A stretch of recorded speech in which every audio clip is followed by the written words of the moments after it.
13 साल की एक लड़की के पेट में बहुत तेजी का दर्द होने लगता है और जब वो दर्द असहनीय होता है तो उससे परेशान होकर वो पड़ोस में रहने वाली एक महिला के पास जाती है और जाने के बाद बताती है कि मेरे पेट में बहुत तेज दर्द हो रहा है। वो महिला इसलिए उस लड़की को हॉस्पिटल लेके जाती है क्योंकि उसकी मां नहीं थी, उसकी मां कई साल पहले मर चुकी थी। मानवता के नाते उसने उसे हॉस्पिटल में दिखाया और पता चलता है कि वो लड़की 13 साल की जिसकी अभी शादी नहीं हुई है वो 4 महीने की गर्भवती है। और ये बात सुनने के बाद वो महिला उस लड़की को लेकर सीधा गांव आती है। गांव आने के बाद उसके सगे चाचा के पास जाकर कहती है कि तुम्हारी जो भतीजी है वो लगभग 4 महीने की गर्भवती है। चाचा जब ये बात सुनता है तो उसके पैरों तले जमीन खिसक जाती है, परेशान हो जाता है और काफी सोच समझने के बाद उस भतीजी को लेकर सीधा पहुंच जाता है थाने में, जो कि उसका नजदीकी थाना था गभाना और जिला लगता है अलीगढ़। गभाने थाने में जाने के बाद बताता है कि उसकी भाभी का उसके ही भैया ने मर्डर कर दिया था और इसी मामले में उसका भैया लगभग 9 साल जेल में रहा और जेल से छूटने के कुछ दिन के बाद ही शराब के नशे में घर पर आता है और उसकी भतीजी का वो रेप करता है, उसका बलात्कार करता है। जब ये बात पता चल जाती है लेकिन बात परिवार से बाहर दूर लोगों में ना जाए इसलिए इस बात को दबा लिया जाता है क्योंकि इस बेटी को कोई आगे चलकर अपनाएगा नहीं। बिन माँ की बेटी है, कितनी दिक्कतें और झेलेगी। बात दबा ली जाती है लेकिन वो बेटी प्रेग्नेंट हो जाती है अपने ही बाप के किए हुए बलात्कार से। प्रेग्नेंट जब हो जाती है पुलिस मुकदमा दर्ज करती है। मुकदमा दर्ज करने के बाद उस व्यक्ति को गिरफ्तार करने के लिए जब टीम जाती है तो पता चलता है कि बलात्कार करने के ठीक 15 दिन के बाद जब वो शराब पी के घर आता है तो एक दिन रास्ते में आते हुए कुएं के अंदर गिर जाता है और कुएं में गिरने से उस व्यक्ति की रीढ़ की हड्डी टूट जाती है, जिसके बाद ना वो ठीक से चल पाता था, जिसके बाद ना ठीक से बैठ पाता था, ना ठीक से कुछ कर पाता था। कहते हैं कि उसका टॉयलेट भी खाट पे ही यानी कि चारपाई पे निकल जाता है और उसका पोटी भी चारपाई पे ही निकल जाती है। जब ये बात लोगों को पता चलती है तो लोग कहने लगते हैं कि उस व्यक्ति को कुदरत ने ऐसी सजा दी है, शायद कानून भी ऐसी सजा नहीं दे पाता। ये कहानी का एक पार्ट है, लेकिन अगली कहानी का जो मैं दूसरा पार्ट जो आपको सुनाने जा रहा हूं, ये कहानी भी इससे पहली वाली कहानी से कम भयानक नहीं है। शायद इसमें कानून अपनी सजा देगा, उसे नहीं देगा, कुदरत उसे सजा देगी नहीं देगी, लेकिन शायद आप इस कहानी को सुनने के बाद कुदरत से भी और कानून से सजा की मांग करने लगेंगे।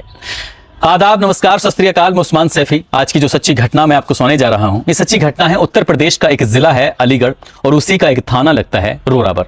बात कर रहा हूं 13 अक्टूबर 2023 को 2 वीडियो सोशल मीडिया पर बहुत तेजी के साथ वायरल हो रहे थे। पहला वीडियो होता है घर का है, उसमें बच्चे इधर से उधर टहल रहे हैं, साथ ही एक व्यक्ति है, एक व्यक्ति के हाथ में बैट लगी हुई है और साथ ही जो घर की महिला है वो महिला कहती है कि तुम मुझे मारना मत।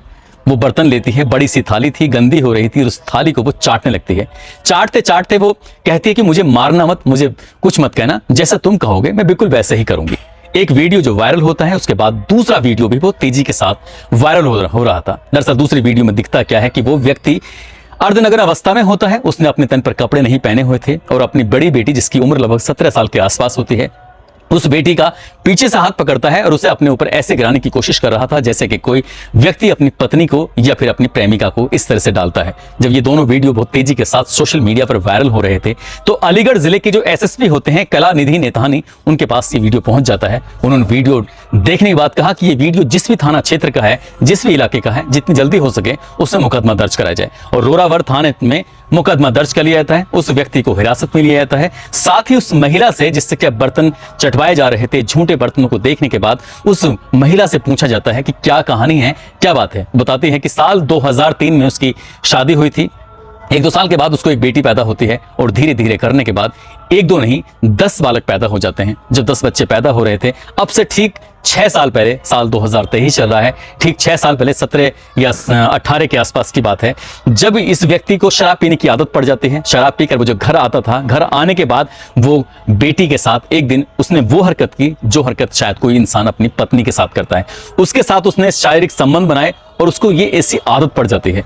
अपनी बड़ी बेटी के साथ 1-2 साल नहीं 6 साल लगातार वो उसका शारीरिक शोषण कर रहा था। जब मन में आता था तब बीवी को एक तरफ, बेटी को दूसरी तरफ, बेटी को भी बीवी बना के रखता था और पत्नी को तो खैर थी ही पत्नी, और वो उसके साथ 6 साल से लगातार ऐसा ही रेप कर रहा था, बलात्कार कर रहा था। लेकिन माँ ने शायद ये सोचकर कुछ भी नहीं कहा क्योंकि बात जब समाज में जाएगी तो शायद बहुत ज्यादा बदनामी होगी और उसकी बेटी को कोई अपनाएगा नहीं।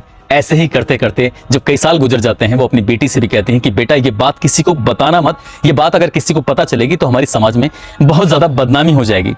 लेकिन उस दिन बात हद से ज्यादा बिगड़ जाती है। 17 साल की बेटी के साथ जब लगातार कई साल से वो रेप कर रहा था, तब उसकी छोटी बेटी भी धीरे धीरे बड़ी होने लगती है और एक दिन उसने अपनी छोटी वाली बेटी को भी बुरी नीयत से पकड़ लिया, दबोच लिया और उसके साथ भी उसने ठीक वैसे ही हरकत करने की कोशिश की जैसे उसने अपनी बड़ी बेटी के साथ लगातार कई साल से कर रहा था। यह बात जब माँ ने देखी, माँ ने इस बात का विरोध किया और अपने पति से कहा कि यदि भविष्य में तुमने इस तरह की हरकत करने की कोशिश की तो अंजाम अच्छा नहीं होगा, और अपने पति से वो भिड़ जाती है।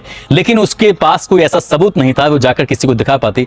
तभी अपने ही बच्चों से कहती हैं कि बच्चों, जब ये तुम्हारा बाप किसी भी तरह की हरकत करे तो इसका वीडियो उतार लेना। और जब वो अपनी माँ से, अपनी पत्नी से वो झूठे बर्तन चढ़वा रहा था, तब वीडियो बनाया जाता है। साथ ही जब अपनी बेटी के साथ अर्धनग्न अवस्था में गंदी हरकत कर रहा था, तब वीडियो बनाया जाता है। और जैसे ही वीडियो सोशल मीडिया पर वायरल होते हैं, तब उस व्यक्ति का क्रूर चेहरा, घिनौना चेहरा सामने आता है। शराब के नशे में घर जब जब आता था, तब वो ऐसी हरकत करता था। इसके बाद पुलिस ने गिरफ्तार किया और गिरफ्तार करने के बाद उसको जेल भेजा। 17 साल की जो लड़की है, जो पिछले 6 साल से लगातार ऐसा ही ये दुराचार झेल रही थी, परेशान हो रही थी, उसको मनोचिकित्सक के पास लेके जाया जाता है और उसका काउंसलिंग कराई जाती है, ताकि उसके दिमाग पे जो गलत असर था अपने बाप के प्रति, क्योंकि रिश्तों के जो मान मर्यादाओं की जो तार इसके बाप ने किया है, उसको सुनने के बाद पूरे अलीगढ़ ही नहीं, आसपास के जिलों में भी लोग थर्रा उठे हैं कि कोई बाप अपनी बेटी के साथ आखिरकार ऐसा कैसे कर सकता है। लेकिन माँ का उसमें बहुत ही ज्यादा खराब रोल रहा। काश उसने पहले ही दिन जिस तरह से दूसरी बेटी की इज्जत पर उसने हाथ डालने की कोशिश की थी,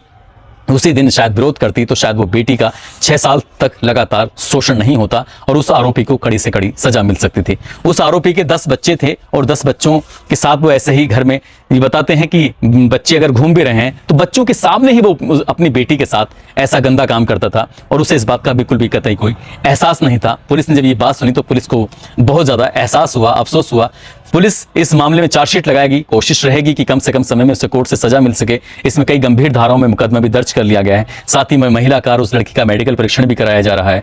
लेकिन आगे कोर्ट उसे इतनी बड़ी सजा देगा या नहीं देगा, जितनी बड़ी सजा गवाना थाना क्षेत्र के गांव में जब बाप अपनी बेटी के साथ रेप करता है और वो कुएं में गिरने के बाद रीढ़ की हड्डी टूट जाती है, और रीढ़ की हड्डी टूटने के बाद उस व्यक्ति को आज भी शायद वो चारपाई पर ही अपनी जिंदगी जी रहा है। दोस्तों, इस पूरे घटनाक्रम को सुनाने का उद्देश्य किसी को परेशान करना नहीं है, किसी का दिल दुखाना नहीं है, बल्कि आपको जागरूक करना है, आपको सचेत करना है। यदि आपके घर में, किसी भी परिवार में, किसी बेटी, किसी बहन के साथ कहीं भी कोई आपराधिक वारदात होती है तो उसमें बिल्कुल चुप ना रहें, खामोश ना रहें, बल्कि आसपास के किसी नजदीकी थाने में जाएं या फिर किसी ऐसे जिम्मेदार व्यक्ति से बातचीत करने के बाद सहारा लें और जाकर ऐसे व्यक्ति को सजा दिलाने की पूरी कोशिश करें। यदि आपने इस अपराध होने पर पहली बार शांत रहे तो वो फिर पहली बार नहीं, फिर वो आपके साथ बार बार ऐसा होता चला जाएगा। और इन कहानियों को सुनाने का भी उद्देश्य यही है, ताकि आप लोग जागरूक रहें और आपके साथ होने वाले अपराध से आप बच सकें।